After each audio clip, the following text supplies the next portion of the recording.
भगवान विष्णु के 24 अवतार। सनातन धर्म में भगवान विष्णु के विभिन्न स्वरूप जब पृथ्वी पर दुष्टों का नाश करने विभिन्न युगों में आते हैं, तब उन्हें भगवान विष्णु का अवतार कहा जाता है। अर्थात जब पृथ्वी पर कोई संकट आता है, तो भगवान अवतार लेकर उस संकट को दूर करते हैं।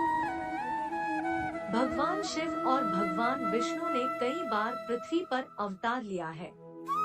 अवतार संस्कृत भाषा का शब्द है, जिसका अर्थ प्रायः उतरना होता है। जब जब धर्म की हानि और अधर्म का उत्थान हो जाता है, तब तब सज्जनों के परित्राण और दुष्टों के विनाश के लिए विष्णु भगवान विभिन्न युगों में माया का आश्रय लेकर उत्पन्न होते हैं। ब्रह्मांड के निर्माण के दौरान और वह ब्रह्मांड का निर्माण होने के उपरांत वे ब्रह्मांड के विघटन तक ब्रह्मांड का संरक्षण करते हैं। भगवान विष्णु जी के भागवत पुराण के अनुसार असंख्य अवतार हुए हैं तथा विष्णु जी के 10 अवतारों को दशावतार भी कहा जाता। भगवान राम एवं कृष्ण विष्णु के दशावतार में से एक है। भगवान विष्णु के अवतारों का वर्णन गरुड़ पुराण, अग्नि पुराण और भागवत पुराण में भी उल्लिखित है।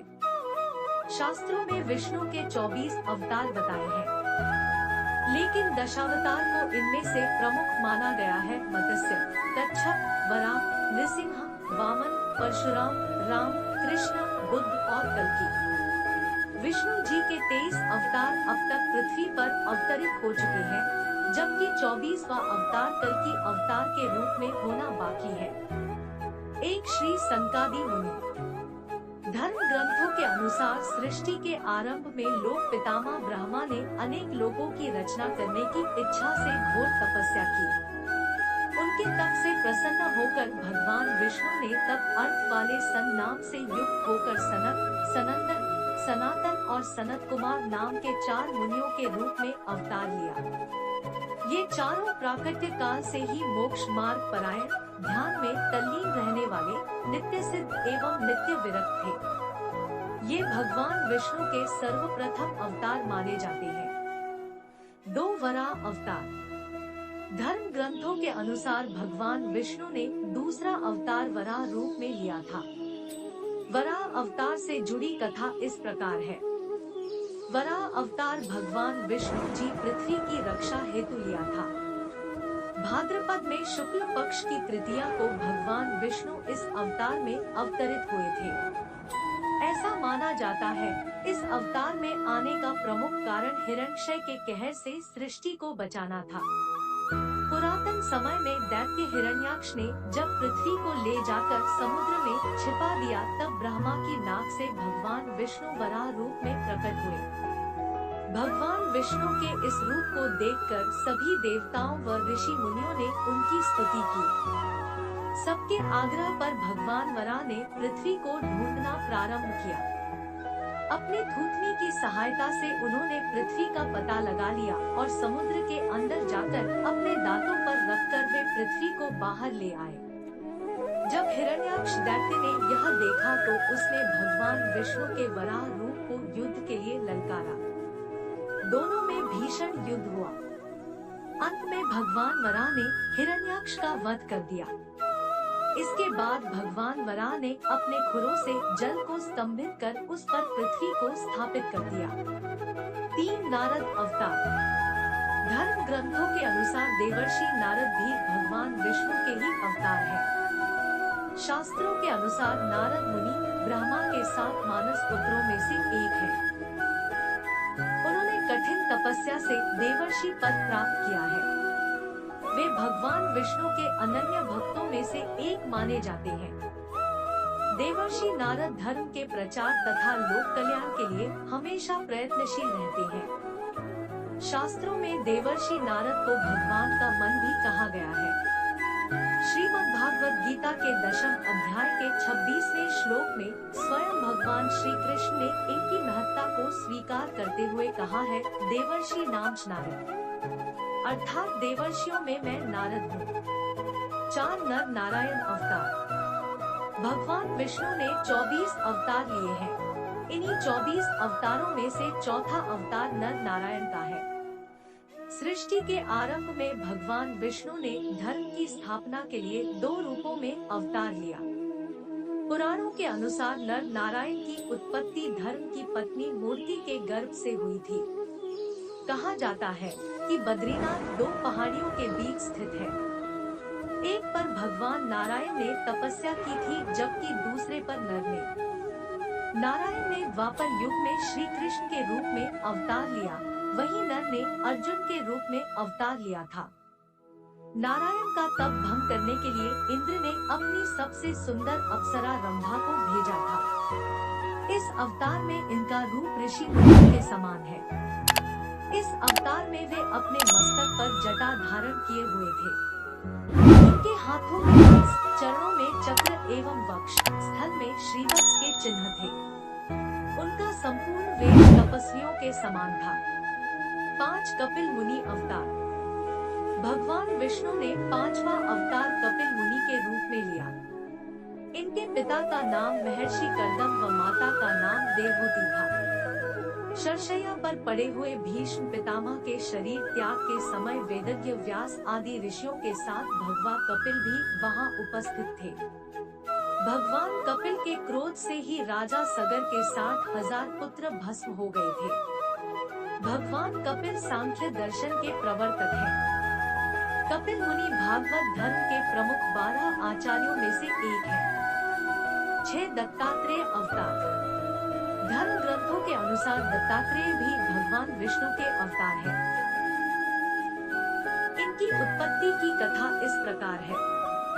एक बार माता लक्ष्मी, पार्वती व सरस्वती को अपने पातिव्रत्य पर अत्यंत गर्व हो गया। भगवान ने इनका अहंकार नष्ट करने के लिए लीला रची। उसके अनुसार एक दिन नारद जी घूमते घूमते देवलोक पहुँचे और तीनों देवियों को बारी बारी जाकर कहा कि ऋषि अत्रि की पत्नी अनुसुया के सामने आपका सतीत्व कुछ भी नहीं। तीनों देवियों ने यह बात अपने स्वामियों को बताई और उनसे कहा कि वे अनुसुया के पातिव्रत्य की परीक्षा लें। तब भगवान शंकर, विष्णु व ब्रह्मा साधु वेश बनाकर अत्रि मुनि के आश्रम आए। महर्षि अत्रि उस समय आश्रम में नहीं थे। तीनों ने देवी अनुसुया से भिक्षा मांगी, मगर यह भी कहा कि आपको निर्वस्त्र होकर हमें भिक्षा देनी होगी। अनुसुया पहले तो यह सुनकर चौंक गई, लेकिन फिर साधुओं का अपमान न हो इस डर से उन्होंने अपने पति का स्मरण किया और बोला कि यदि मेरा पातिव्रत्य धर्म सत्य है तो ये तीनों साधु 6 मास के शिशु हो जाएं। ऐसा बोलते ही त्रिदेव शिशु होकर रोने लगे। तब अनुसुया ने माता बनकर उन्हें गोद में लेकर स्तनपान कराया और पालने में झूलाने लगी। जब तीनों देव अपने स्थान पर नहीं लौटे तो देवियां व्याकुल हो गईं। तब नारद ने वहां आकर सारी बात बताई। तीनों देवियां अनुसुया के पास आईं और क्षमा मांगी। तब देवी अनुसुया ने त्रिदेव को अपने पूर्व रूप में कर दिया। प्रसन्न होकर त्रिदेव ने उन्हें वरदान दिया कि हम तीनों अपने अंश से तुम्हारे गर्भ से पुत्र रूप में जन्म लेंगे। तब ब्रह्मा के अंश से चंद्रमा, शंकर के अंश से दुर्वासा और विष्णु के अंश से दत्तात्रेय का जन्म हुआ। 7 यज्ञ। भगवान विष्णु के 7वें अवतार का नाम यज्ञ है। धर्म ग्रंथों के अनुसार भगवान यज्ञ का जन्म स्वयंभू मनवंतर में हुआ था। स्वयंभू मनु की पत्नी शत्रुपा के गर्भ से आकुति का जन्म हुआ। वे रुचि प्रजापति की पत्नी हुई। इन्हीं आकुति के यहाँ भगवान विष्णु यज्ञ नाम से अवतरित हुए। भगवान यज्ञ के उनकी धर्मपत्नी दक्षिणा से अत्यंत तेजस्वी 12 पुत्र उत्पन्न हुए। वे ही स्वयंभू मनवंतर में याम नामक 12 देवता कहलाए। 8 भगवान ऋषभदेव। भगवान विष्णु ने ऋषभदेव के रूप में 8वां अवतार लिया। धर्म ग्रंथों के अनुसार महाराज नाभि की कोई संतान नहीं थी। इस कारण उन्होंने अपनी धर्मपत्नी मेरुदेवी के साथ पुत्र की कामना से यज्ञ किया। यज्ञ से प्रसन्न होकर भगवान विष्णु स्वयं प्रकट हुए और उन्होंने महाराज नाभि को वरदान दिया कि मैं ही तुम्हारे यहाँ पुत्र रूप में जन्म लूंगा। वरदान स्वरूप कुछ समय बाद भगवान विष्णु महाराज नाभि के यहाँ पुत्र रूप में जन्मे। पुत्र के अत्यंत सुंदर सुखित शरीर, कीर्ति, तेल, बल, ऐश्वर्य, यश, पराक्रम और शूरवीरता आदि गुणों को देखकर महाराज नाभि ने उसका नाम ऋषभ रखा। 9 आदिराज पृथु। भगवान विष्णु के 9वें अवतार का नाम आदिराज पृथु है। धर्म ग्रंथों के अनुसार स्वयंभू मनु के वंश में अंग नामक प्रजापति का विवाह मृत्यु की मानसिक पुत्री सुनीता के साथ हुआ। उनके यहाँ वेन नामक पुत्र हुआ। उसने भगवान को मानने से इनकार कर दिया और स्वयं की पूजा करने के लिए कहा। तब महर्षियों ने मंत्रपूत कुशों से उसका वध कर दिया। तब महर्षियों ने पुत्रहीन राजा वेन की भुजाओं का मंथन किया, जिससे पृथु नाम पुत्र उत्पन्न हुआ। पृथु के दाहिने हाथ में चक्र और चरणों में कमल का चिन्ह देखकर ऋषियों ने बताया कि पृथु के वेश में स्वयं श्रीहरि का अंश अवतरित हुआ है। 10 मत्स्य अवतार। पुराणों और ग्रंथों में उल्लेखित कथाओं के अनुसार भगवान विष्णु जी ने पूरी सृष्टि को जलमग्न होने तथा प्रलय के संकट से बचाने के लिए मत्स्य अवतार लिया था। कृतयुग में एक राजा सत्यव्रत थे। वह राजा सत्यव्रत एक दिन किसी नदी में स्नान करके उस नदी में जलांजलि दे रहे थे। जलांजलि के दौरान अचानक से उनकी अंजलि में एक छोटी सी मछली आ गई। उन्होंने यह देखकर सोचा कि वह उस मछली को वापस से सागर में डाल देंगे, किंतु उस मछली ने राजा सत्यव्रत से कहा कि आप मुझको सागर में मत डालिएगा, अन्यथा मुझे बड़ी मछलियाँ अपना ग्रास बना लेंगी। तब राजा सत्यव्रत ने उस मछली को अपने कमंडल में स्थान दे दिया। जब मछली और बड़ी हो गई तब राजा ने उस मछली को अपने सरोवर में स्थान दे दिया। फिर देखते ही देखते वह मछली और अधिक बड़ी हो गई तो राजा को ज्ञात हो गया कि यह कोई साधारण मछली नहीं है। तब राजा ने उस मछली से अपने वास्तविक रूप में आने के लिए प्रार्थना की। उस राजा की प्रार्थना सुनकर साक्षात चतुर्भुजधारी भगवान नारायण प्रकट हो गए और उस राजा से कहा कि यह मेरा मत्स्यावतार है। श्री नारायण ने सत्यव्रत से कहा कि सुनो राजा सत्यव्रत, आज से 7 दिन के उपरांत प्रलय होगी। इस प्रलय से बचने हेतु तुम एक विशाल नाव का निर्माण करो और तुम उस नाव में सप्तऋषियों, बीजों व प्राणियों के सूक्ष्म शरीर तथा औषधियों को लेकर बैठ जाना, और जब तुम्हारी यह विशाल नाव प्रलय के कारण डगमगाने लगेगी तब मैं मत्स्य रूप में तुम्हारी सहायता करूँगा। उस दौरान वासुकी नाग के माध्यम से नाव को मेरे सींग से बांध देना। मैं तुम्हें उस समय के दौरान प्रश्न पूछने पर उत्तर दूंगा, जिसके कारण मेरी महिमा जो कि परब्रह्म के नाम से विख्यात है, वह तुम्हारे हृदय में जन्म लेगी। अतः इस मत्स्यावतार दौरान श्री हरि विष्णु जी ने राजा सत्यव्रत को उपदेश भी दिया था, जो कि मत्स्य पुराण कहलाता है। 11 कूर्म अवतार। कूर्म के अवतार में भगवान विष्णु ने क्षीरसागर के समुद्र मंथन के समय मंदार पर्वत को अपने कवच पर संभाला था। इस प्रकार भगवान विष्णु मंदर पर्वत और वासुकी नामक सर्प की सहायता से देवों एवं असुरों ने समुद्र मंथन करके 14 रत्नों की प्राप्ति की। भगवान विष्णु के कूर्म अवतार को कच्छप अवतार भी कहते हैं। इसकी कथा इस प्रकार है। एक बार महर्षि दुर्वासा ने देवताओं के राजा इंद्र को श्राप देकर श्रीहीन कर दिया। इंद्र जब भगवान विष्णु के पास गए तो उन्होंने समुद्र मंथन करने के लिए कहा। तब इंद्र भगवान विष्णु के कहे अनुसार दैत्यों व देवताओं के साथ मिलकर समुद्र मंथन करने के लिए तैयार हो गए। समुद्र मंथन करने के लिए मंदराचल पर्वत को मथानी एवं नागराज वासुकी को नेति बनाया गया। देवताओं और दैत्यों ने अपना मतभेद भुलाकर मंदराचल को उखाड़ा और उसे समुद्र की ओर ले चले, लेकिन वे उसे अधिक दूर तक नहीं ले जा सके। तब भगवान विष्णु ने मंदराचल को समुद्र तट पर रख दिया।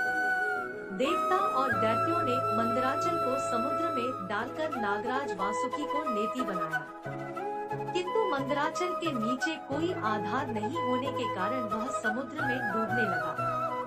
यह देखकर भगवान विष्णु विशाल कूर्म कछुए का रूप धारण कर समुद्र में मंदराचल के आधार बन गए। भगवान कूर्म की विशाल पीठ पर मंदराचल तेजी से घूमने लगा और इस प्रकार समुद्र मंथन संपन्न हुआ। 12 भगवान धन्वंतरी। धर्म ग्रंथों के अनुसार जब देवताओं व दैत्यों ने मिलकर समुद्र मंथन किया तो उसमें से सबसे पहले भयंकर विष निकला जिसे भगवान शिव ने पी लिया। इसके बाद समुद्र मंथन से उच्चैश्रवा घोड़ा, देवी लक्ष्मी, ऐरावत हाथी, कल्प वृक्ष, अप्सराएं और भी बहुत से रत्न निकले। सबसे अंत में भगवान धन्वंतरी अमृत कलश लेकर प्रकट हुए। यही धन्वंतरी भगवान विष्णु के अवतार माने गए हैं। इन्हें औषधियों का स्वामी भी माना गया है। 13 मोहिनी अवतार। मोहिनी अवतार एक अति सुंदर और मोहक स्त्री का रूप था जो भगवान विष्णु ने दैत्यों से अमृत कलश की रक्षा के लिए लिया। समुद्र मंथन की पौराणिक कथा में मोहिनी अवतार का वर्णन है। धर्म ग्रंथों के अनुसार समुद्र मंथन के दौरान सबसे अंत में धन्वंतरी अमृत कलश लेकर निकले। जैसे ही अमृत मिला अनुशासन भंग हुआ। देवताओं ने कहा हम ले ले, दैत्यों ने कहा हम ले ले। इसी खींचातानी में इंद्र का पुत्र जयंत अमृत कुंभ लेकर भाग गया। सारे दैत्य व देवता भी उसके पीछे भागे। असुरों व देवताओं में भयंकर मारकाट मच गई। देवता परेशान होकर भगवान विष्णु के पास गए। तब भगवान विष्णु ने मोहिनी अवतार लिया।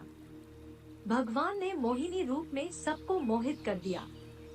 मोहिनी ने देवता व असुर की बात सुनी और कहा कि यह अमृत कलश मुझे दे दीजिए तो मैं बारी बारी से देवता व असुर को अमृत का पान करा दूंगा। दोनों मान गए। देवता एक तरफ तथा असुर दूसरी तरफ बैठ गए। फिर मोहिनी रूप धरे भगवान विष्णु ने मधुर गान गाते हुए तथा नृत्य करते हुए देवता व असुरों को अमृत पान कराना प्रारंभ किया। वास्तविकता में मोहिनी अमृत पान तो सिर्फ देवताओं को ही करा रही थी, जबकि असुर समझ रहे थे कि वे भी अमृत पी रहे हैं। इस प्रकार भगवान विष्णु ने मोहिनी अवतार लेकर देवताओं का भला किया। 14 भगवान नृसिंह। पुराणों के अनुसार दैत्यों के राजा हिरण्यकश्यप अहंकार के कारण खुद को ईश्वर से अधिक शक्तिशाली मानने लगा था। उसने ब्रह्मा जी को कठोर तपस्या से प्रसन्न कर किसी भी मनुष्य, पक्षी, पशु और देवी देवता न रात में, न दिन में, न आकाश में, न धरती पर, न अस्त्र से तथा न ही शस्त्र से न मरने का वरदान प्राप्त कर लिया था। और उसके राज्य में जो भी विष्णु जी की पूजा करता वह उसको दंड देता था। उसका पुत्र प्रहलाद भी बचपन से विष्णु जी की पूजा आराधना करता था और विष्णु जी का परम भक्त था। जब यह बात हिरण्यकश्यप को ज्ञात हुई तो वह बहुत क्रोधित हो गया और अपने पुत्र को समझाने चला गया, किंतु पुत्र प्रहलाद ने यह बात ना मानी तो उसे भी मृत्यु दंड दे दिया। लेकिन वह श्री हरि के चमत्कार से बच गया। फिर उसने अपनी बहन होलिका, जिसको आग से ना जलने का वरदान प्राप्त हुआ था, उसे अपने पुत्र के साथ अग्नि में बैठने के लिए कहा। होलिका पुत्र प्रहलाद को लेकर जलती अग्नि में बैठ गई, परंतु प्रहलाद हरि की कृपा से बच गया तथा होलिका उस अग्नि में जल गई। इसके बाद हिरण्यकश्यप स्वयं प्रहलाद को मरने को तैयार हुआ। तब विष्णु जी खम्बे में से नृसिंह अवतार में प्रकट हुए और उन्होंने प्रहलाद की रक्षा कर हिरण्यकश्यप का वध कर दिया। 15 वामन अवतार। महादानी दैत्यराज बलि से तीनों लोकों को बचाने के लिए यह अवतार विष्णु जी ने लिया था। यह विष्णु के पहले ऐसे अवतार थे जो बौने ब्राह्मण के रूप में प्रकट हुए थे। इनको दक्षिण भारत में उपेंद्र के नाम से भी जाना जाता है। सत्ययुग में प्रहलाद के पौत्र दैत्यराज बलि ने स्वर्गलोक पर अधिकार कर लिया। सभी देवता इस विपत्ति से बचने के लिए भगवान विष्णु के पास गए। तब भगवान विष्णु ने कहा कि मैं स्वयं देवमाता अदिति के गर्भ से उत्पन्न होकर तुम्हें स्वर्ग का राज्य दिलाऊंगा। कुछ समय पश्चात भगवान विष्णु ने वामन अवतार लिया। एक बार जब बलि महान यज्ञ कर रहा था, तब भगवान वामन बलि की यज्ञशाला में गए और राजा बलि से 3 पग धरती दान में मांगी। राजा बलि के गुरु शुक्राचार्य भगवान की लीला समझ गए और उन्होंने बलि को दान देने से मना कर दिया। लेकिन बलि ने फिर भी भगवान वामन को 3 पग धरती दान देने का संकल्प ले लिया। भगवान वामन ने विशाल रूप धारण कर एक पग में धरती और दूसरे पग में स्वर्ग लोक नाप लिया। जब तीसरा पग रखने के लिए कोई स्थान नहीं बचा तो बलि ने भगवान वामन को अपने सिर पर पग रखने को कहा। बलि के सिर पर पग रखने से वह सुतरलोक पहुंच गया। बलि की दानवीरता देखकर भगवान ने उसे सुतरलोक का स्वामी भी बना दिया। इस तरह भगवान वामन ने देवताओं की सहायता कर उन्हें स्वर्गपुर लौटाया। वामन अवतार में भगवान विष्णु ने बलि को यह पाठ दिया था कि अहंकार से जीवन में कुछ नहीं मिलता है। 16 हयग्रीव अवतार। धर्म ग्रंथों के अनुसार एक बार मधु और कैटब नाम के 2 शक्तिशाली राक्षस ब्रह्मा जी से वेदों का हरण कर रसातल में पहुंच गए। वेदों का हरण हो जाने से ब्रह्मा जी बहुत दुखी हुए और भगवान विष्णु के पास पहुँचे। तब भगवान ने हयग्रीव अवतार लिया। इस अवतार में भगवान विष्णु की गर्दन और मुख घोड़े के समान था। तब भगवान हयग्रीव रसातल में पहुँचे और मधु कैटब का वध कर वेद पुण्य भगवान ब्रह्मा को दे दिए। 17 श्रीहरि अवतार। धर्म ग्रंथों के अनुसार प्राचीन समय में त्रिकूट नामक पर्वत की तराई में एक शक्तिशाली गजेंद्र अपनी हथिनियों के साथ रहता था। एक बार वह अपनी हथिनियों के साथ तालाब में स्नान करने गया। वहाँ एक मगरमच्छ ने उसका पैर पकड़ लिया और पानी के अंदर खींचने लगा। गजेंद्र और मगरमच्छ का संघर्ष 1000 साल तक चलता रहा। अंत में गजेंद्र शिथिल पड़ गया और उसने भगवान श्रीहरि का ध्यान किया। गजेंद्र की स्तुति सुनकर भगवान श्रीहरि प्रकट हुए और उन्होंने अपने चक्र से मगरमच्छ का वध कर दिया। भगवान श्रीहरि ने गजेंद्र का उद्धार कर उसे अपना पार्षद बना लिया। 18 परशुराम अवतार। हिंदू धर्म ग्रंथों के अनुसार परशुराम भगवान विष्णु के प्रमुख अवतारों में से एक थे। परशुराम सही मायने में महान वीर और अजय ब्राह्मण योद्धा थे। आमतौर भगवान परशुराम के जन्म के संबंध में 2 कथाएं प्रचलित हैं। हरिवंश पुराण के अनुसार उन्हीं में से एक कथा इस प्रकार है।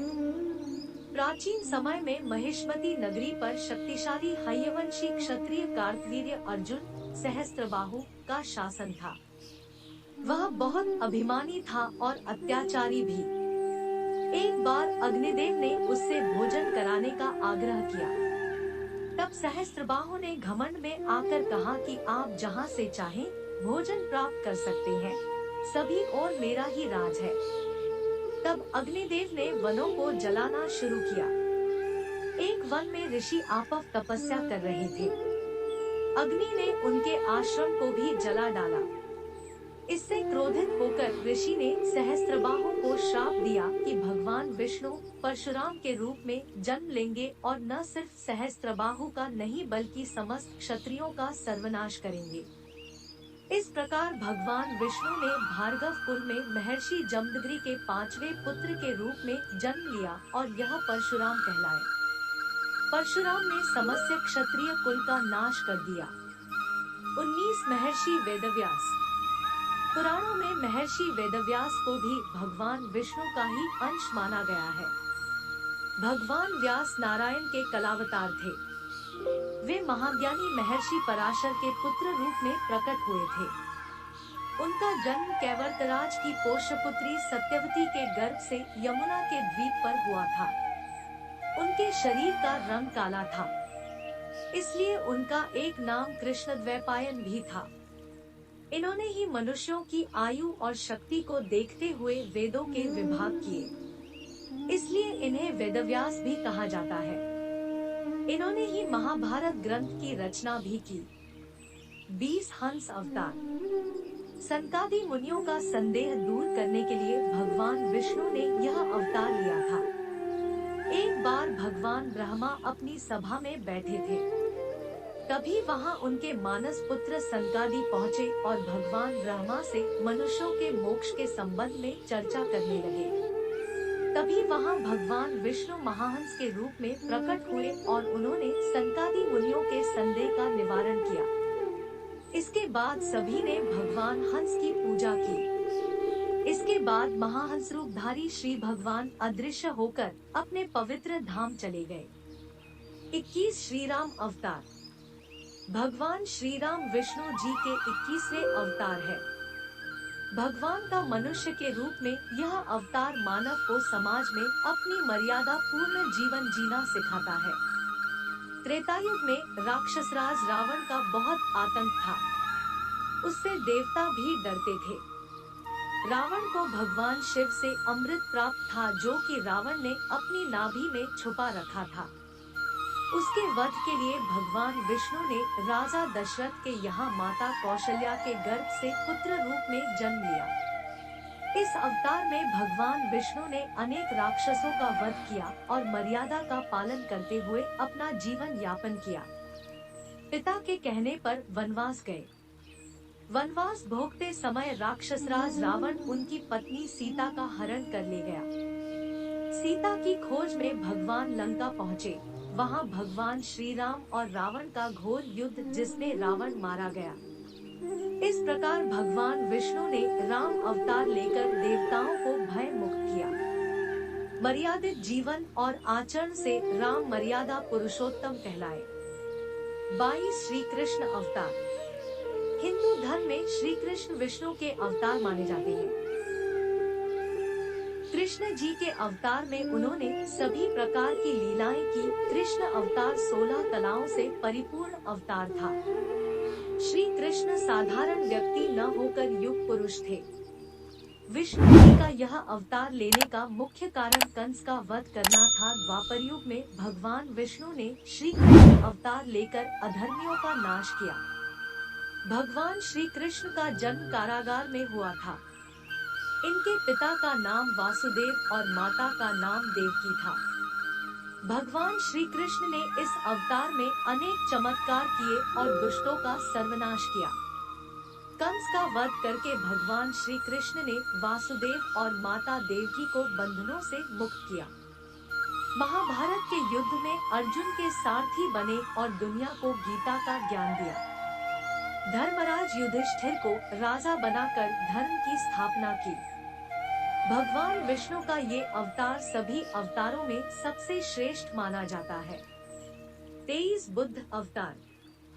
धर्म ग्रंथों के अनुसार बौद्ध धर्म के प्रवर्तक गौतम बुद्ध भी भगवान विष्णु के ही अवतार थे। पुराणों में वर्णित भगवान बुद्धदेव का जन्म गया के समीप कीकट में हुआ बताया गया है और उनके पिता का नाम अजन बताया गया है।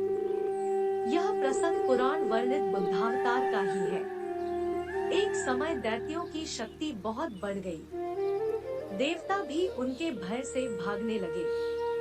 राज्य की कामना से दैत्यों ने देवराज इंद्र से पूछा कि हमारा साम्राज्य स्थिर रहे, इसका उपाय क्या है। तब इंद्र ने शुद्ध भाव से बताया कि सुस्थिर शासन के लिए यज्ञ एवं वेदविहित आचरण आवश्यक है। तब दैत्य वैदिक आचरण एवं महायज्ञ करने लगे, जिससे उनकी शक्ति और बढ़ी लगी। तब सभी देवता भगवान विष्णु के पास गए। तब भगवान विष्णु ने देवताओं के हित के लिए बुद्ध का रूप धारण किया। उनके हाथ में मार्जनी थी और वे मार्ग को बुहारते हुए चलते थे। इस प्रकार भगवान बुद्ध दैत्यों के पास पहुँचे और उन्हें उपदेश दिया कि यज्ञ करना पाप है। यज्ञ से जीव हिंसा होती है। यज्ञ की अग्नि से कितने ही प्राणी भस्म हो जाते हैं। भगवान बुद्ध के उपदेश से दैत्य प्रभावित हुए। उन्होंने यज्ञ व वैदिक आचरण करना छोड़ दिया। इसके कारण उनकी शक्ति कम हो गई और देवताओं ने उन पर हमला कर अपना राज्य पुनः प्राप्त कर लिया। उन्होंने विश्व में शांति स्थापना के लिए यह अवतार लिया था। 24 कल्कि अवतार। पुराणों के अनुसार कल्कि अवतार को विष्णु का भावी और अंतिम अवतार माना गया है। धर्म ग्रंथों के अनुसार कलयुग के अंत में भगवान विष्णु कल की रूप में अवतार लेंगे। श्रावण मास की शुक्ल पक्ष की षष्ठी तिथि यह अवतार अवतरित होगा। कल की अवतार कलयुग व सतयुग के संधिकाल में होगा। यह अवतार 64 कलाओं से युक्त होगा। पुराणों के अनुसार उत्तर प्रदेश के मुरादाबाद जिले के शंभल नामक स्थान पर विष्णुविशा नामक तपस्वी ब्राह्मण के घर भगवान कल की पुत्र रूप में जन्म लेंगे। कल की देवदत्त नामक घोड़े पर सवार होकर संसार से पापियों का विनाश करेंगे और सभी मनुष्य को दुखों से मुक्त करके धर्म की पुनः स्थापना करेंगे। इसी के साथ ही कलयुग की समाप्ति हो जाएगी और सतयुग दोबारा प्रारंभ